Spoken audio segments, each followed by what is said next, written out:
USCHO.com.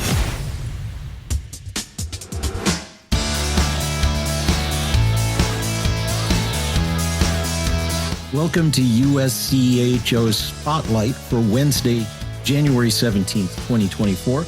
I'm Ed Trefzger alongside Jim Connelly.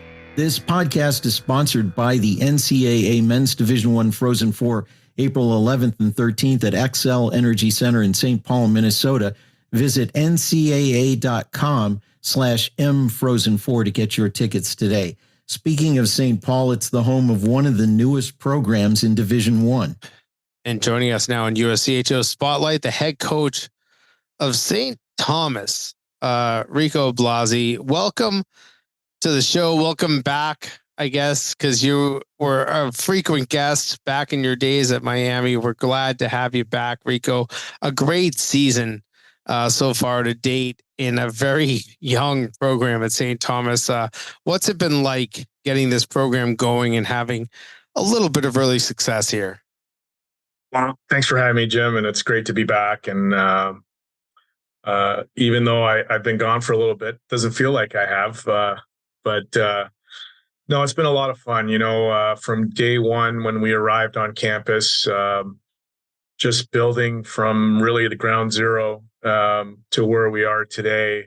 There's been a few challenges and some hard work, but our staff, our administration, our alumni, our players have done a great job in just buying into what we're trying to build here, and the culture that we're building and the identity that we have as a program.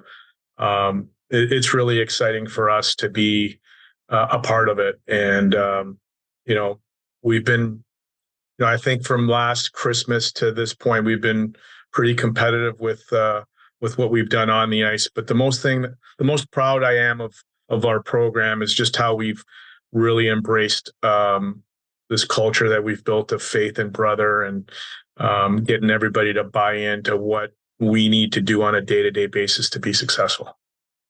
You use the words culture, identity, very important words you hear in the coaching world. I want to go to a different one.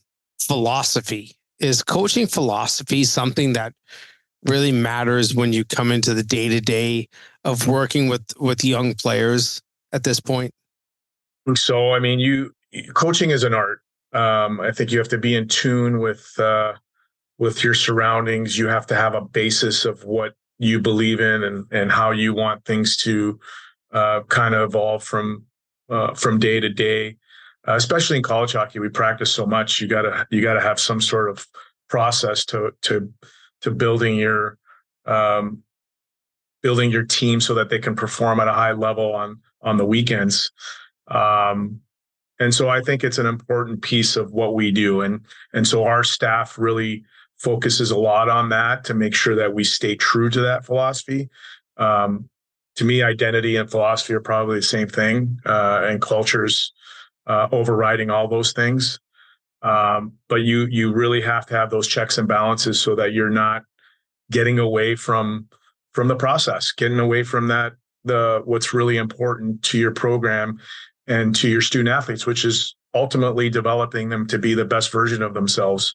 And so if you have a good philosophy on that, and you're holding each other accountable, you're able to navigate through some of the adversity and some of the things that will probably go on in your program that might derail it, if you will. And so it's an important piece, no doubt.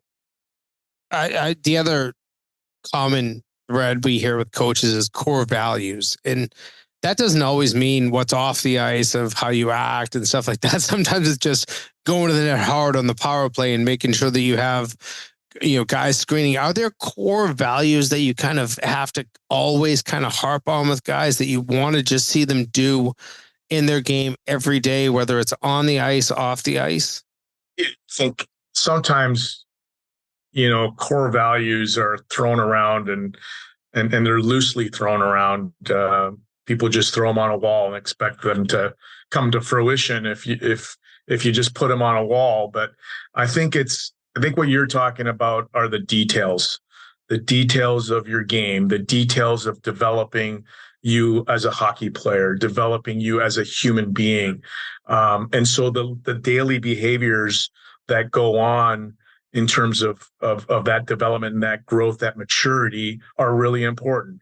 You talk about the stuff on the ice, right? Going harder than that, stopping in front, making sure that you hit the net when you're taking a shot, that you're advancing the puck to somebody that's open, that you're driving the middle lane, that you have your stick in a good position when you're forechecking, or when you're on the penalty kill, or you're moving the puck and getting traffic in front of a power play, whatever it may be.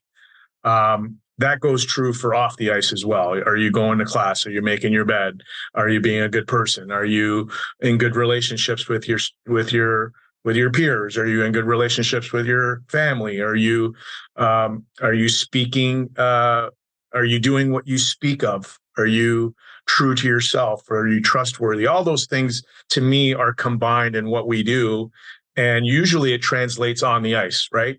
And so, I always laugh when everyone says, "Well, you're a hockey coach, but what else do you do?" I mean, I do what I do because everything in my life is geared towards being a good person and being the best version of myself. So hopefully that carries over to our student athletes.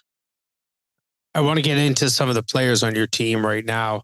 Goaltending, pretty much a split down the middle between Aaron Trotter and Jake Seibel. What do you like about your goaltending right now at this point?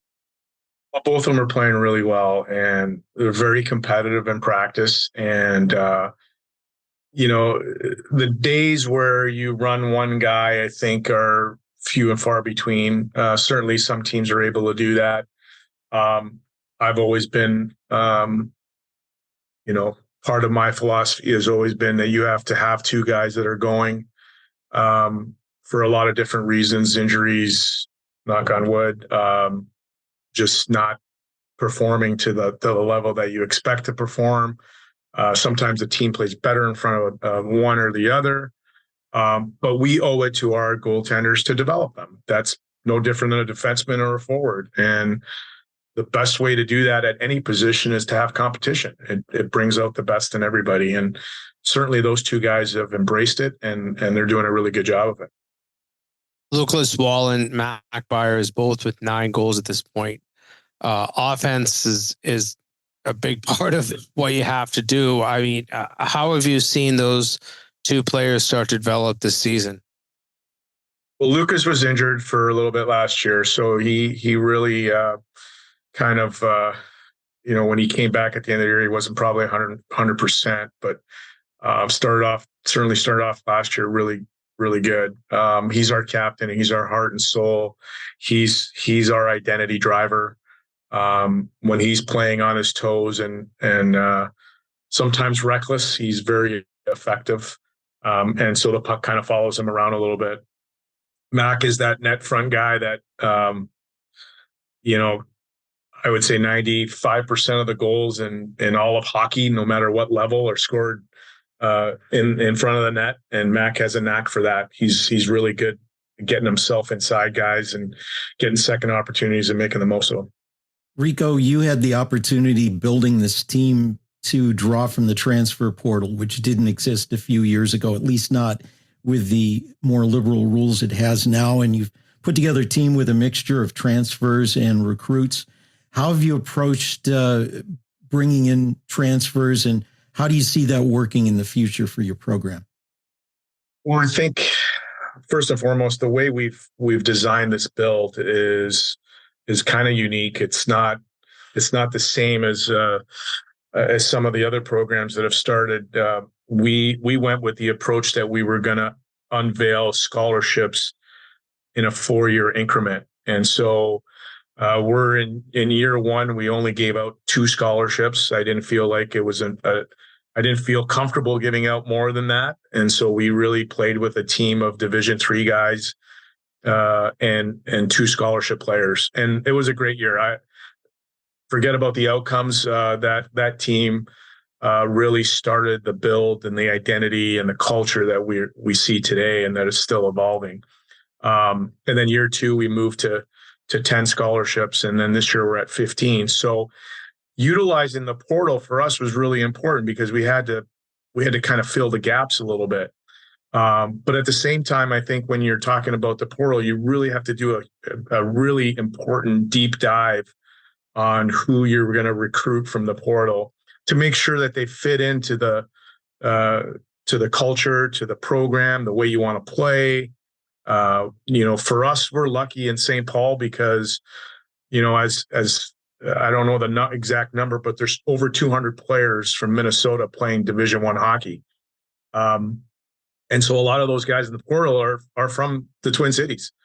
And so that is an advantage to us that we want to make sure that we explore from year to year to see if we have an opportunity to make our team better and somebody that really wants to be here. And so far, we've been really fortunate and lucky to have those guys that have really fit in. You mentioned a lot of things about the team that are really timeless qualities for a hockey program. And somebody could have said that 50 years ago about building hockey. But then there are some things that have changed even from when you began coaching. The technology that's at your hands now, the skill level and the skating ability of players, training and nutrition, all of that. What kind of things have made the most impact, say, compared to 20 years ago and now? I think you mentioned really all of them. The athlete himself or herself is way more skilled, faster, bigger, stronger. These guys come into shape in the fall. Maybe 35 years ago, we would have worked out a little bit in the summer, but we had a whole month of September to get ourselves ready to go. But these guys are they go 12 months of the year. And so I think that's a huge change. Obviously, the technology, the analytics, all those things come into play, the sports science. We collaborate with our sports science department here at St. Thomas, and we have students at our practice tracking, their workloads. And I know exactly how hard we're working based on the numbers. And that's a new thing for us here in college hockey. And in the old days, we used to spitball, hey, Ed looks a little tired. Maybe we should take a day off. Now I can calculate really when we need a day off just based on the workload. So a lot has changed, a lot for the better. At the end of the day, though, you still got to play the game the right way. And the fundamentals of hockey haven't changed. I was joking with the guys a couple of weeks ago because we were a little loose in practice and guys were trying to do too much and force the puck. And I'm like, why do you guys think that you guys know better? This game has been around for over 100 years. You pass the puck, you shoot the puck, you play hard when you don't have the puck. So some of the basic things are still really, really important in our game today. More with Rico Blasi in a moment. This podcast is sponsored by the NCAA Men's Division I Frozen Four, April 11th and 13th at XL Energy Center in St. Paul, Minnesota.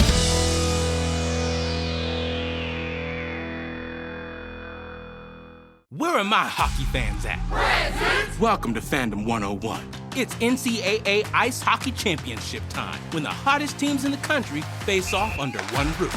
Be there to see your squad hoist the ultimate trophy overhead. The NCAA Men's Frozen Four, April 11th and 13th in St. Paul, Minnesota.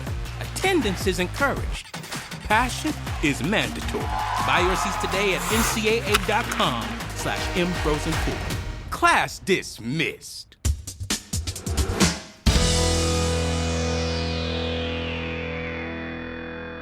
We're back now with St. Thomas head coach Rico Blasi. You're part of an athletic department that really had to rather quickly move everything from Division III to Division I. What's that been like for the whole athletic department at St. Thomas? I couldn't even tell you how crazy it's been here the last 2.5 years, 3 years. All the credit goes to Dr. Eston, Phil Eston, our athletic director. And his administration has worked tirelessly to get us up to speed at the Division I level. Thankfully, he's been at some pretty good places with some pretty good teams. at Minnesota as an associate AD, at Cal Berkeley as a deputy, at Penn State as a deputy. So he understands what we need at the Division I level, what needs to be done. But you're talking about going from a Division III budget to a Division I budget in a short period of time, and having to hire, I don't know, over 100 people. We didn't have an academic office. We didn't have marketing office. We didn't have social media. Our media relations was one person. We didn't have assistant coaches in most sports.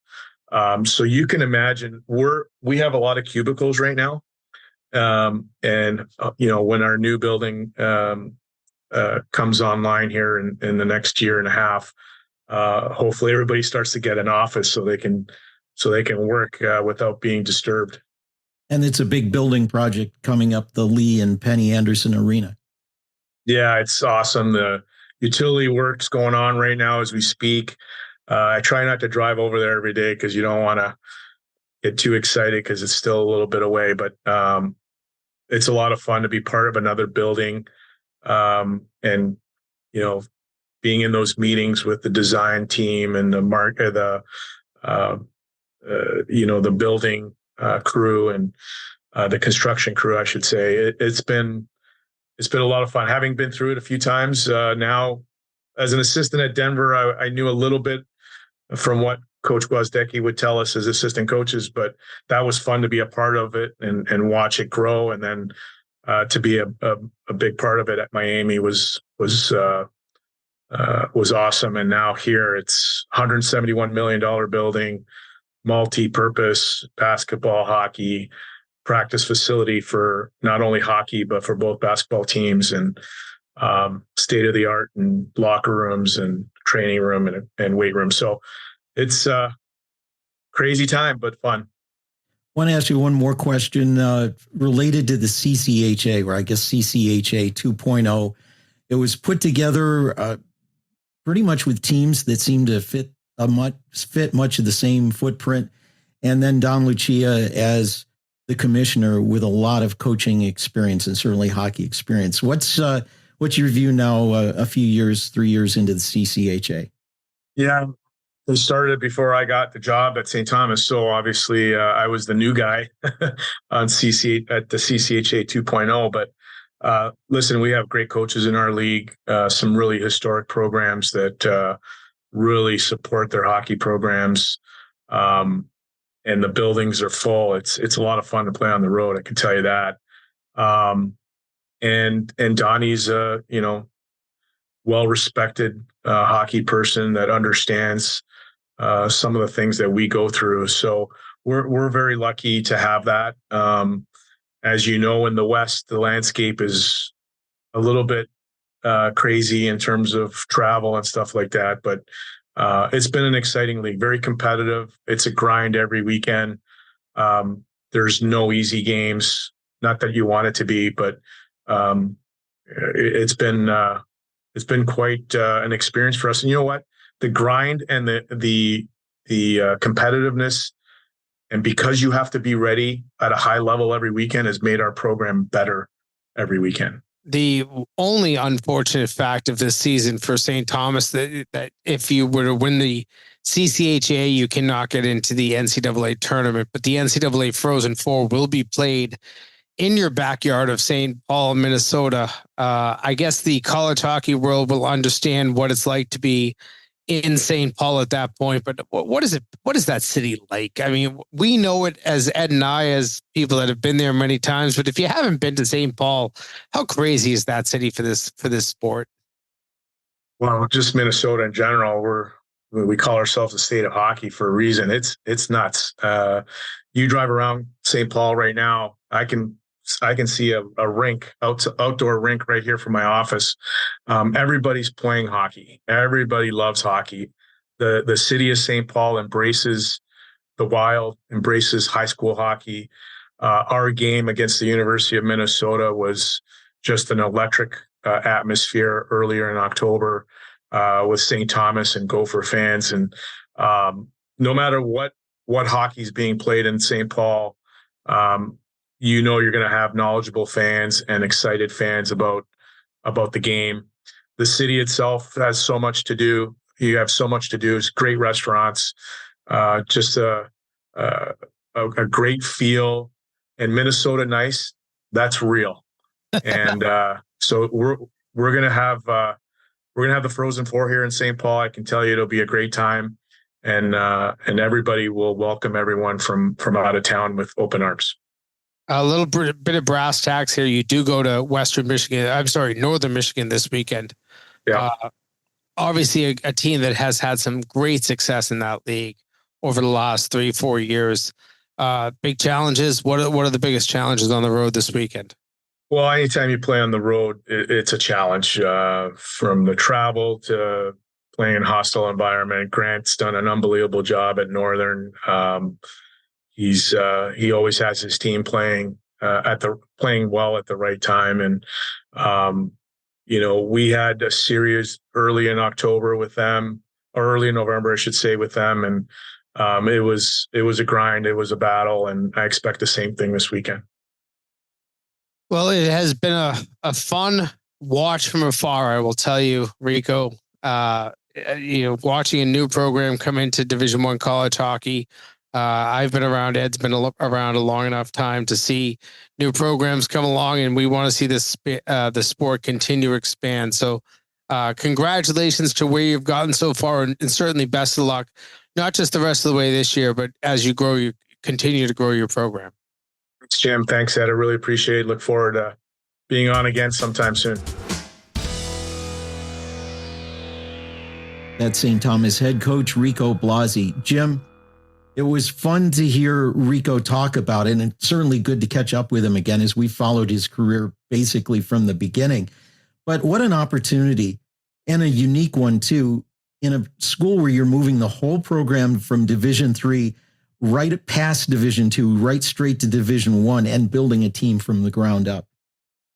Listen, there's nothing easy about that. And he kind of highlighted that in that interview. I've seen a lot of teams go from D2 to D1. I've been around UMass Lowell and Merrimack's in the process now.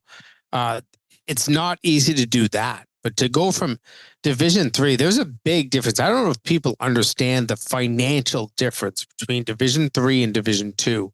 You are talking about basically going from a nonprofit institution to a somewhat for-profit sport to a major for-profit sport in Division I.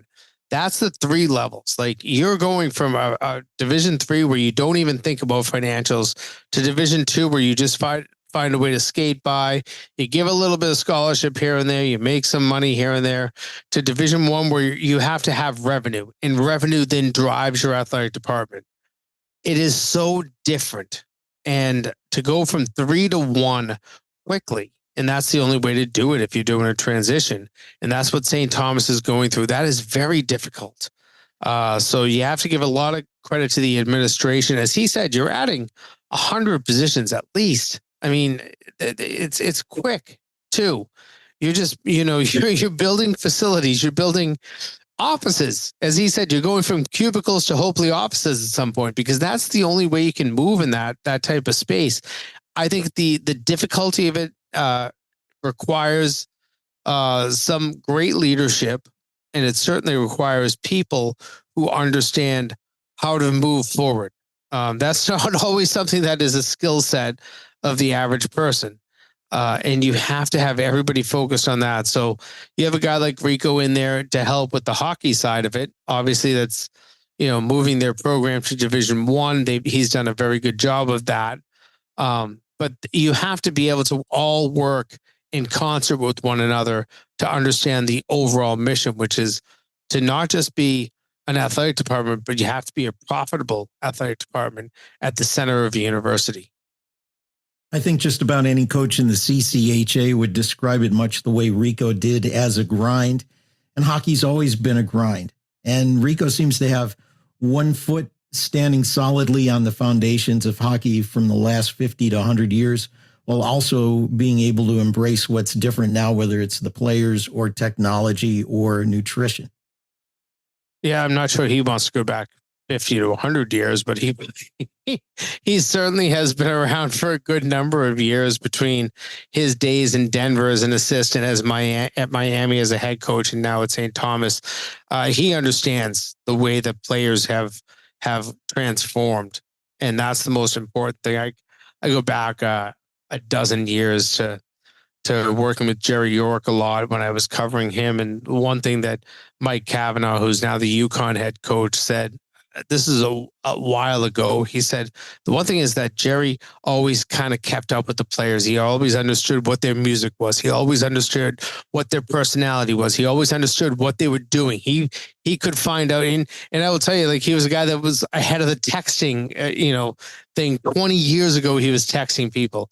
And that's what it takes. That's what it takes as a coach, is to stay a little bit ahead of your players, or stay at least with them. You don't have to be on the cutting edge. You don't have to be out at the frat houses and bars with them and understanding everything they do, but you have to learn what your players relate to. And I think that, you see a guy like Rico, he as many years as he spent in this game, he still looks young and he sounds young.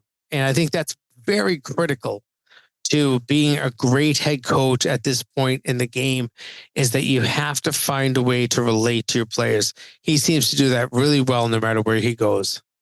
St. Thomas has shown us just one more way that programs can be added to Division I hockey, and we certainly watch what's happening there with great interest. This podcast has been sponsored by the NCAA Men's Division I Frozen Four, April 11th and 13th. At XL Energy Center in St. Paul, Minnesota. Visit ncaa.com/mfrozen4 to get your seats. For Jim Connelly, I'm Ed Trefzger, and this has been USCHO Spotlight.